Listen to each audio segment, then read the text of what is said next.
Hello and welcome to Get to Know Them podcast. This is a podcast in which I'm gonna talk with some of the world's highest performers in order to learn more about them. I'm your host, Cameron Shuligoy. I hope you enjoy. Hello, who do we get to know today? Hi, I'm Liv Dietzel, and I'm a professional triathlete from the United States. Hi, it's very nice to meet you. You already mentioned that you're a professional triathlete. But if I ask you a bit more broadly, what would you say? Who is Olivia and what do you do? I'd say I'm a really busy person that has a lot of stuff on their plate. But everything that I do, I try to make sure that it's something that's really important to me.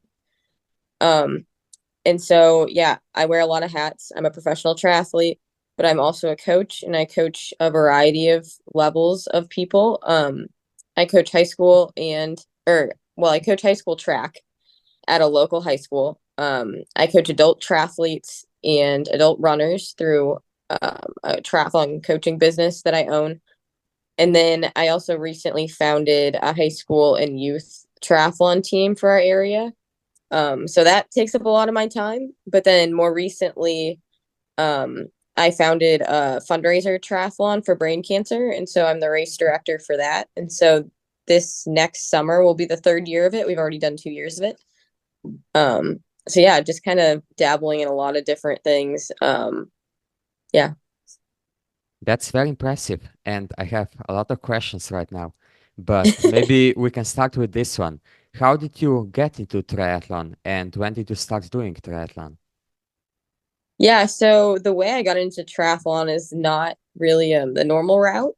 Growing up, I played every sport that I could get into, but running, like swimming, none of that was part of those sports. And then about halfway through high school, my high school education teacher was like, it's like, he's like, I think running is your sport. You should really give it a try. And so my third year of high school, I decided to give running a try. I really liked it, but I had a really unsupportive track coach, and he basically told me that I was not worth investing in. So I did not run at the college level. Didn't think I just had no confidence in my ability to run post high school. And so I just ran for fun through college, focused on school, got an engineering degree from the University of Notre Dame. And then after college, I moved back home and was working as an engineer at John Deere. And at the time, my dad was fighting glioblastoma, which is a grade 4 brain cancer. He had been fighting it since 2014, and they had initially told him that he had 12 to 14 months to live. But, at this point, it had already been over a year and a half or 2 years that he'd been fighting it. So he was doing pretty well. And he always loved recreational biking. It was just something he loved doing to stay in shape. And so he was begging me to go on bike rides with him. And I really did not enjoy biking at all. But I kind of broke down and I biked with him because it was a way to spend time with him and bond with him. And even though like it still like wasn't something that I like loved, it grew on me a bit more just because it gave me that opportunity to spend time with my dad. And so after riding with him for about a summer, a coworker from work was like, "Hey, you should try swimming," because he was training for an Ironman. And so he just like took me out to the lake with him where he does his open water swim training for his Ironman races. And I was like terrified. I'm like, I know how to not drown, but I don't know how to like actually like swim laps or anything. But I absolutely loved it when I tried it. I'm like, this is so cool. It's like you can push yourself pretty hard and nothing hurts and it's easy on your joints. And I mean, but I was like a pretty pathetic swimmer. Like I had no idea what I was doing.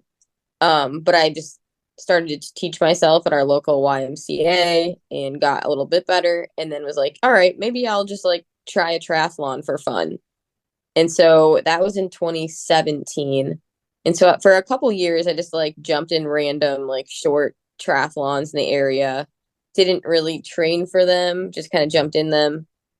And then in 2018, my dad had a second major brain surgery.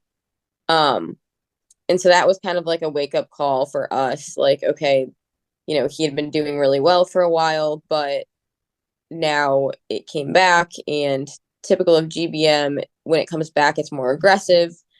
And so we were just all really unsure what the timeline looked like. And my dad and I were always really close. He was always my biggest fan growing up. When no one else believed in me, he always was like, I know you have it in you. I know you're a good athlete. And he just got so excited when I started running and was doing pretty well. And so I decided, you know what, I'm going to do this crazy thing, and I'm going to do an Ironman. It's going to be one and done, but I just want to do one, and we're going to make a fundraiser out of it for brain cancer research in honor of my dad. And so we called that fundraiser Mind Over Matter. And, the training for that Ironman was pretty terrible and pretty hard for me because I hadn't biked more than like 40 kilometers before I signed up for that Ironman. So like when you're looking at 180 kilometer bike and then running a marathon after that, that's just like pretty scary. But I got through the training, and the race was awesome. My dad had a little bit of a rough patch before the race, was hospitalized for 3 weeks before it. And we kind of thought that might be the start of the downfall. And we didn't know if he would ever get out of the hospital. And so it was pretty stressful leading into that race just because I really wanted him on the start line. Um, but luckily he did get released from the hospital, and he came to watch the race. And my mom kept telling him, like, because he was pretty tired just with all the chemo and the meds. She kept telling him, all right, you can take a break. Like, we can go to our friend's house. We can come back out on the course and watch her later. And he refused to leave. He was just like, I'm not leaving this course until she crosses that finish line. And, you know, I will never have a finish line that's as magical as that one, because I got to run down the red carpet, gave my dad a high five, and then he was waiting for me at the finish line. And we had a super successful fundraiser. We had raised over $40,000 for brain cancer. And I just remember hugging my dad at the finish line, and I'm like, yeah, I'm going to do this again. And so that's kind of how I got into triathlon, and kind of unexpected, but fell in love with it through that. And, I had told my dad, like, you can pick the next location of my Ironman. And so he had picked Ironman Lake Placid for 2020. And unfortunately, we all know what happened in 2020. No races happened because of COVID. And my dad actually passed away in 2020 as well. And so after he passed, I decided to dedicate all of my racing and training to him and to raising money for brain cancer. And so I think having that strong why just really propelled me in everything I did moving forward. Yeah, that's a crazy story. Thank you for sharing. First and second, I'm sorry about your father, but obviously, all the things that you've been through, from your high school coach not believing in you to doing all this stuff, like you said, being a pathetic swimmer, not riding a bike more than 40 kilometers, to becoming a professional triathlete, and I would say a pretty successful one. And then all the things you also mentioned, a coach, a mentor, an owner of a fundraiser. How did this development then happen, let's say from 2020 forward? How did you become a professional, both from a personal perspective and from the fact that you actually decided to become a professional? Was it a hard decision, or was it an easy choice to make? Yeah. So, like I said, nothing happened during COVID. And, you know, people were kind of like in this weird limbo where it's you're training, but you don't know when the next race is going to happen. And so instead of, I could have gotten like really caught up in like, oh my gosh, all the races keep getting canceled. Like, I'm just going to quit training until we know for sure that a race is happening. But instead, I decided, I know biking is kind of my weakness right now. And I want to give it my all and dedicate this to my dad. And so I just trained so hard through 2020, and then the winter going into 2021. I was on my bike, I mean, in the basement because it's freezing in Wisconsin during the winter. But I was on my bike every day, and I was just working so hard to do whatever I could to give it my all.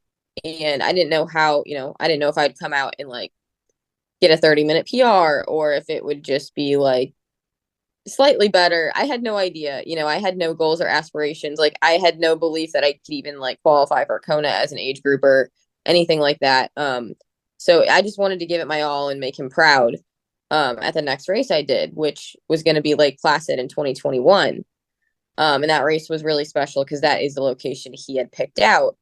And so when that race was a go, that was my first Ironman since that first one, and since my dad had passed, and I had no idea, how I would do. But all the training that I had done through the winter and that strong why behind me had really given me the motivation to improve so much throughout that winter. So when I came out and raced that first Ironman in 2021, I ended up placing second in my age group and qualified for Kona, something that I had never imagined would ever be possible. So it like, it almost like didn't come on my radar until it happened. The weeks leading into it, I knew that I had improved because I had done well at a couple 70.3s, but I still was really, it seemed like a really lofty goal. And then later in the season, so I'd qualified for Kona. Kona was supposed to happen in October of 2021, but they had moved it.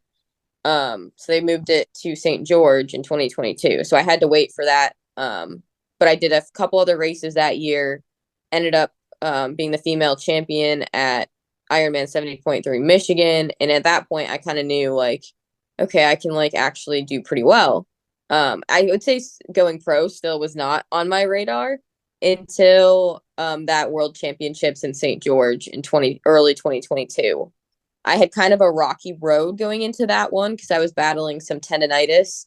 So I had limited run volume heading into it, and the run is my best of the three. So I was a little bit nervous. But St. George really held a special place in my heart because it's my favorite place in the US. I just think it's just gorgeous. But also the St. George Marathon was the first big race that I did, or the last big race I did in 2019 before my dad had passed. He didn't go to the race, but he knew about it and was really excited about it. That was my first marathon. And so at the St. George Ironman World Championships, I ended up finishing fourth. So I was on the podium in my age group. And that's kind of really when I'm like, okay, yeah, I guess I have improved a lot. And so, and then I ended up qualifying to go pro that year. And so I had to make the decision, was I going to go pro in 2023? And you would ask, was it a hard decision to make? Honestly, no. I think it was probably the easiest decision to make because I knew how much my dad had believed in me and how he was just my biggest fan. In high school, he ran all over the cross country course to cheer me on and just got so excited about it. And he was so excited and so proud when I had done that first Ironman. I just knew that this is an opportunity not many people are given, and I knew I would have regrets if I didn't go for it. And I know that my dad would have backed that decision 100%. And so I also saw it as another way to get his story out and to help raise awareness and money for brain cancer. Yeah, that's awesome. I asked the question if it was hard because from talking to people, I realized that there are two major barriers for people to go pro. The first one is when you're at the top in your age group, it's very difficult to then transition to the professional field and kind of be like mid-pack or even at the end of the race. And the second part is obviously the financial reasons. So I'm wondering, during this time, were you still working and balancing work and training? And how did you then, when transitioning from being an age grouper to a professional, how did you find this work and training balance and the financial side of it? Yeah. And so those are two great points. I would say those are two big things that keep people from going pro. And so the first one of those, I had no problem with going from being on the top to being mid pack or back of the pack because I knew like you can only progress so far if you're always winning. And so if you want to keep improving and keep challenging yourself, you have to race the best in the world. And so I knew that unless I took that step, I would probably end up plateauing in my performance or make very few performance gains. But by throwing myself in the pro field, though it's scary, that's the only way to grow and improve. And then from the financial side, when I did go pro, that first whole year I was working full time as an engineer at John Deere still. It was really challenging to balance training and racing and working. I'd get up early to do my first workout. I'd do another one at lunch and I'd do another one in the evening. And luckily at the time I was working a job that allowed me to work remotely. So that helped where I didn't have to commute to work. I also could work some from locations that I raced in. But at the beginning of 2024, John Deere said that they were getting rid of some of those flexibility for remote positions. And so everyone had to go back into the office. And the way that pro racing has changed from 2023 to 2024 is they're more evenly distributed throughout the world. So races, like there are so many fewer races in the US and you have to travel abroad more. So I knew at some point that I would have to make the leap of, focusing on racing and coaching. And this was kind of like that final push because it literally was not going to be possible with racing and having to be in the office. And so I decided, this is the time. And yeah, so I made that decision in March of this year. Yeah, that's great. And that's definitely a very courageous decision to make. I know that from my own position, I'm just an age grouper, not even near the professional field, but balancing working and training is difficult on its own. But then taking the decision to leave work and focus solely on training, I don't know, it just takes that financial stability away from you. And I Mm-hmm. don't know how I would react in that situation. But I would like to go back to something that you said, because you said that you like challenging yourself. And I guess that is one of the reasons, if not the reason, that you do some crazy races. Can you maybe tell me which, or let's say, unordinary or weird races you've done already? And which Yeah. are you maybe planning in the future? Yeah. So I am all about challenging myself. And so when I hear about a race and people are like, oh my gosh, that race is so hard or that race is crazy, I'm like, oh, that's a race I want to do. So I think like the very first of the like kind of crazy races that I ever did was Escape from Alcatraz. And I did that as an age grouper. I later did it as a pro last year. But I remember when I did that as an age grouper, I thought it was pretty crazy because the swim from Alcatraz is freezing and the waves are huge. It's just a tough swim, hilly bike. Um, but then things got a little bit crazier. When I heard about X Tri World Tour, I don't know if you're familiar with that.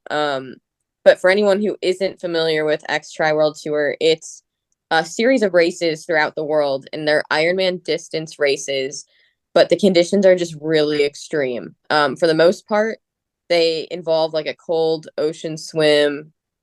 Sometimes you're swimming against a tide. A lot of times you're doing a boat jump, and it's usually the swim is at like super early in the morning, so it's dark.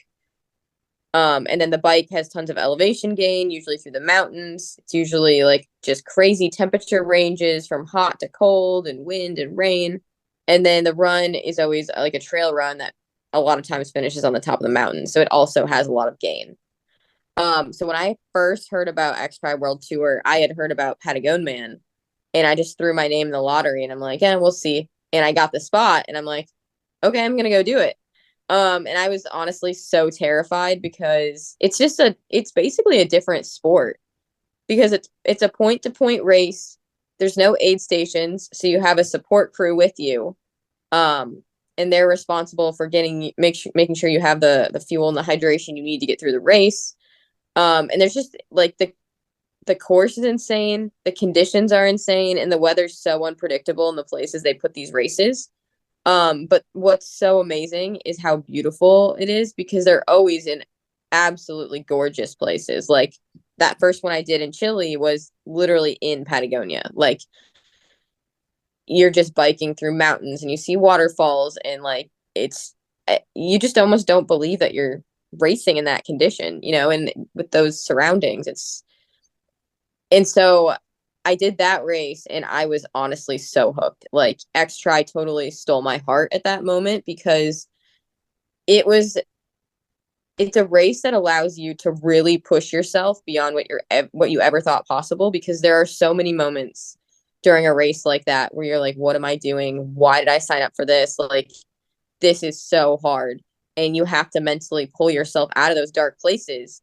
But you're also surrounded by this like just absolutely beautiful nature. And it's where I honestly feel closest to God, because you are just immersed in his beautiful creation, and it almost gives you chills. And faith is so important to me. So putting myself in a race like that where I do feel so close to God makes it that much more special too. Um, yeah. And so that was kind of the start of being hooked. And from that race, I ended up getting a slot to Norseman, which is probably the most famous of the X Tri World Series. And it's also the World Championships for it. And so I raced World Championships in Norseman in 2023. And then I went back this year and raced it again in 24. Um, I've also raced Fodixman X Tri, which is the one in Brazil. And in 3 weeks, I will be racing Greek Hero X Tri in Corfu, Greece. And I am so excited for that race. Yeah, I can imagine. I obviously heard about many of these races. I presume that many of the listeners didn't, but the way you described it, I'm also hooked, except that I'm not even willing to try it, because I think that you have to be a special kind of person to even decide to do such a race, let alone finish it and do well at it. But you mentioned something when you were talking about Patagon Man, that Mm-hmm. you find yourself so often in this position when the things get hard and you have no idea how you're going to get yourself through this. So my question is, what keeps you going when the things get hard? And it can be either in training or in racing or just in life in general. Yeah, this one's an easy one. It's my why. And so Mind Over Matter, the fundraiser I've created for brain cancer in honor of my dad. Every time I get into this dark spot during a race or training, anytime that I want to give up, I think about Mind Over Matter, and I think about the battle that my dad went through. And over those 6.5 years when he was fighting brain cancer, all the tough stuff he went through, and he never gave up, and let alone not giving up. He did it with a smile on his face and a positive attitude. And so I just remember so I always race with temporary tattoos on my quads that say Mind Over Matter to remind me of that. And so I will just look down at those at times when I really need to. And it really prevents me from giving up and allows me to keep pushing and really pull myself out of that negative spot. Um, yeah. And so I think having a strong why, regardless of what a person's why is, if you have that strong why, you're going to find your how. And it's just important to always keep that in your mind, especially when the going gets tough. Yeah, that's such a great message. And I completely agree with you. Having a why gets you so much farther than just doing something because you don't even know why you're doing it. Right. But can you maybe tell us a bit about your fundraiser, Mind Over Matter, that you mentioned? How does it work? How do you maybe promote it? Where can we find it? Sure. So Mind Over Matter has kind of evolved throughout the years. It started initially, like I had talked about, as just that fundraiser for my first Ironman. And then during COVID, I organized a 138-mile bike ride from my my parents' home to the hospital where he was treated. And then once racing started again, we stopped doing the bike ride and we started doing like kind of random things. But then it had always been my dream to create a fundraiser triathlon called Mind Over Matter to raise money. And so in 2023, so last year, that was the first year of the Mind Over Matter triathlon. and it started out as a sprint distance triathlon, and then this year we expanded it to a sprint, an Olympic, and we also had a kids race. And so it is a USAT sanctioned race, and we're already planning on it for next year. We have a date set, and if people want to look up Mind Over Matter Triathlon, it's just if they Google Mind Over Matter Triathlon, it's run sign up page for it. That's the website, and yeah, there's a link that people can donate to it at any point. And we haven't opened registration yet for next year, but we have the date set. And the dates are we'll have a kids race on the 28th of June. That's a Saturday. And the 29th of June will be the sprint and Olympic distance races. Okay, that's great. That's awesome. And I'm also gonna put the link into the show notes so people are gonna find it more easily. Oh, perfect. Thank you. If we maybe switch a bit to a bit more general or let's say fun questions. Sure. You're obviously not the kind of person that has many things on her bucket list, or so it seems. But I'm wondering what's one thing that you wanted to do for a long time but just haven't done it yet? That is a really tough question.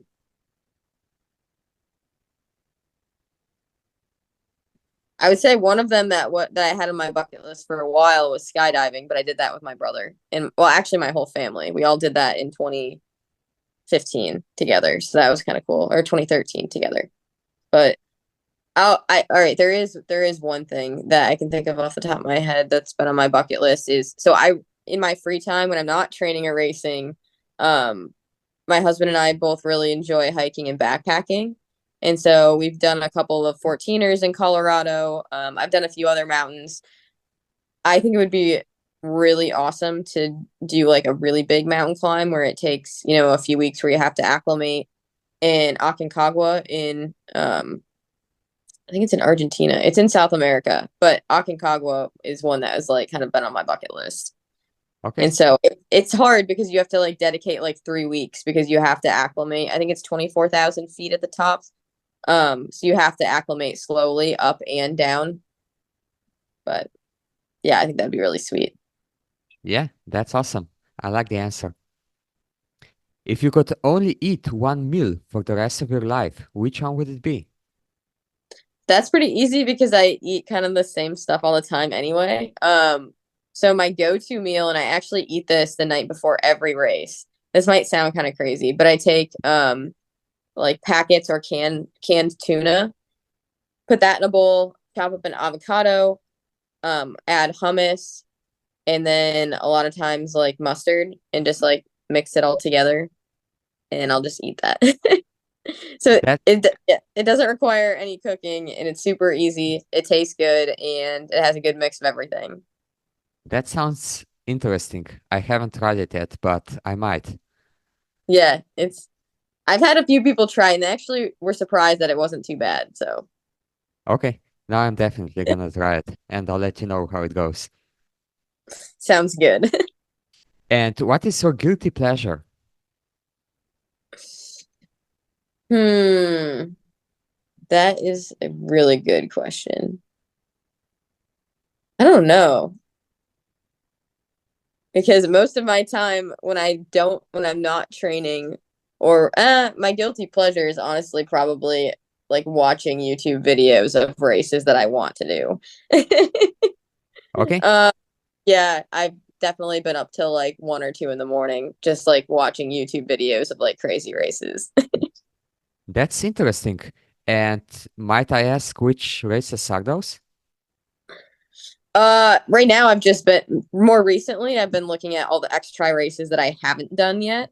And so the Himalayan X Tri is really intriguing me right now, as well as Swissman and Keltman. I mean, honestly, I want to do all of them at some point, but the Himalayan X Tri is really intriguing because of the climbing being so crazy. Yeah, that's great.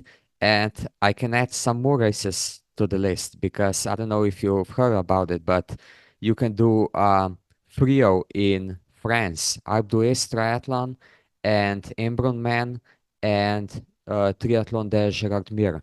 They all just happened in July and August. they are pretty closely together, and they all happen in a span of, I don't know, a month maybe. And Oh, they're all the kind of races that you described. I mean, the swim is not that difficult, but there's a ton of elevation gain on the bike, and the runs are also pretty hilly, so you might like them. that actually, now you got me thinking because I'm hoping to do Norseman again next year, and that's the beginning of August. So it's like, maybe you just go spend like a month in France before it and like hit all these crazy tries with all the elevation gain. So Yeah, like you'll have to send me links to those races because now I'm intrigued. sure, I'm gonna send you the links, and I think it's definitely worth thinking about it. Yeah, definitely. Tell me now, what is one thing that annoys you or makes you angry? Hmm. I mean, are we talking about in triathlon or outside of triathlon? You can pick both. Hmm. I think one thing that annoys me the most in triathlon is, because I'm an age group coach too. I coach a lot of age group athletes. And so I hear a lot of stuff that they experience too in the races that they race. And one thing that really annoys me is when people aren't respectful of another person's journey. It's like we don't all start from the same spot. Like whether it's in triathlon or anything, anytime you're trying to achieve something, everyone's on their own personal journey. And so we all start from different areas, we all have different backgrounds. And so sometimes you have those people that just aren't respectful of other people or like put them down because they're not on the same level. And to me, that's just absolutely terrible because everyone is on their own journey. And especially in something like triathlon, where it's really can be a life changing sport that really um, gives you a positive change in several areas of your life, it's like we should all be supportive of each other because we're all doing something incredibly hard, and we're all at a different point in our journey, and our journeys are all going to take different turns. So I think judging people or putting them down or making them feel less important because of where they're at in their journey is just it really bothers me. Or if people aren't welcoming to new people in the sport, it just that really bothers me because I think this sport is all about growing community and building community around it. And so when people don't do that, I find that very frustrating. Yes, I completely agree with you, and I think that this is a wonderful message, and I hope that people listen to it and become more patient with others and just generally more kind to others because like we said, you don't know somebody else's life story. You don't know what they've been through. So, yeah, just be kind. Right. Be kind and be supportive. Yeah, exactly. You've obviously done a lot of great things in your life, but I'm wondering what has, in your opinion, been your biggest success so far? Hmm. That's a tough one. Honestly, I think probably the thing that I'm most proud of that I've done is starting the fundraiser triathlon. Um, because it means so much to me. It means so much to my family. And I feel like it is continuing my dad's mission, continuing his battle. And it's something that a lot of people told me would never work. When I had this dream about doing this for a while, and a lot of people told me you'd never be able to make a fundraiser out of a triathlon. Like there's just too many expenses. Like you'll never break even. Um, but I was very determined. Like I'm passionate about this sport. I want to help grow the community of the sport, but I also want to carry out this mission, and this is a good way to do them together.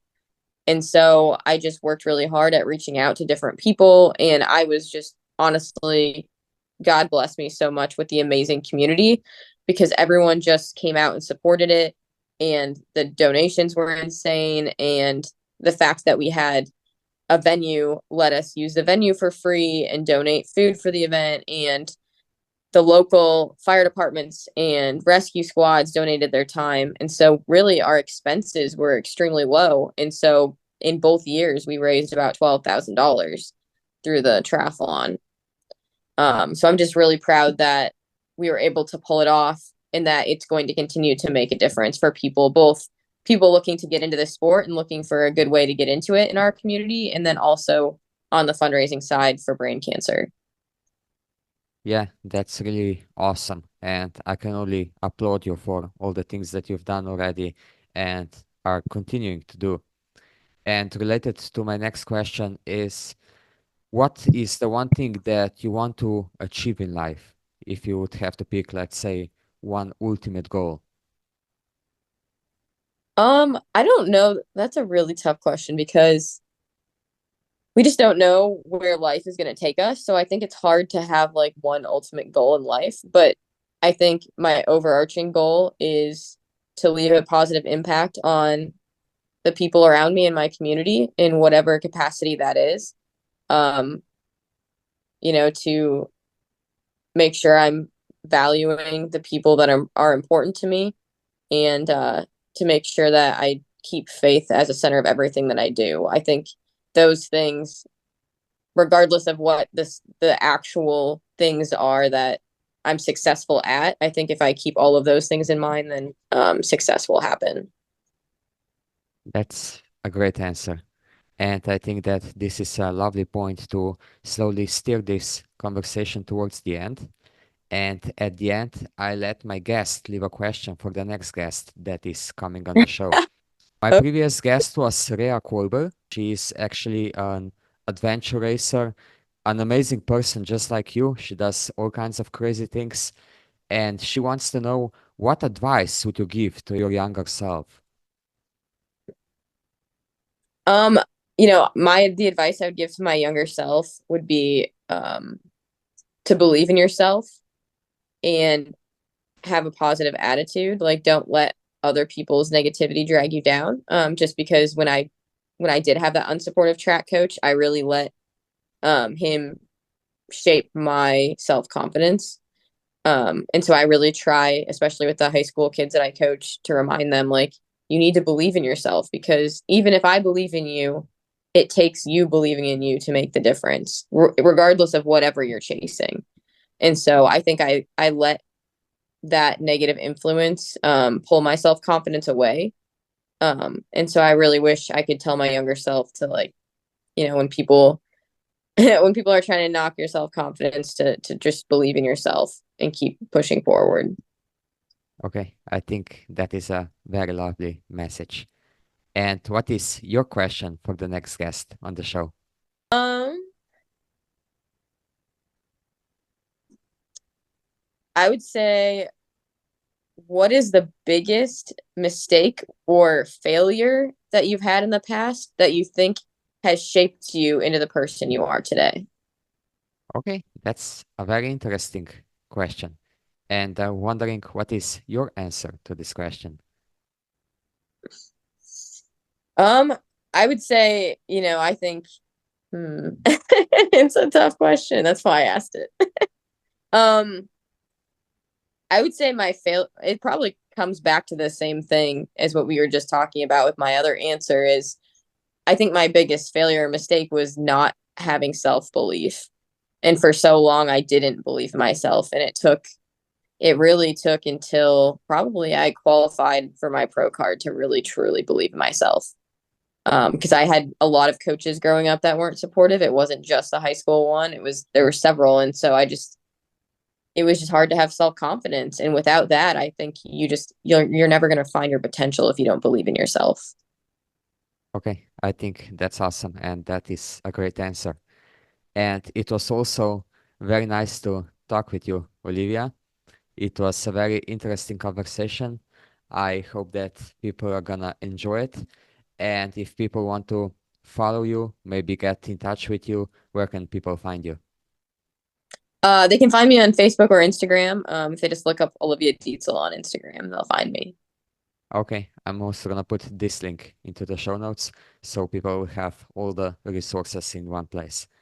But Perfect. like I said, it was a pleasure talking to you, pleasure to meet you, and I wish you all the best in your own story as well as in the fundraising and event organizing and coaching and all the crazy things that you do. Well, thank you so much. I really appreciate you having me on.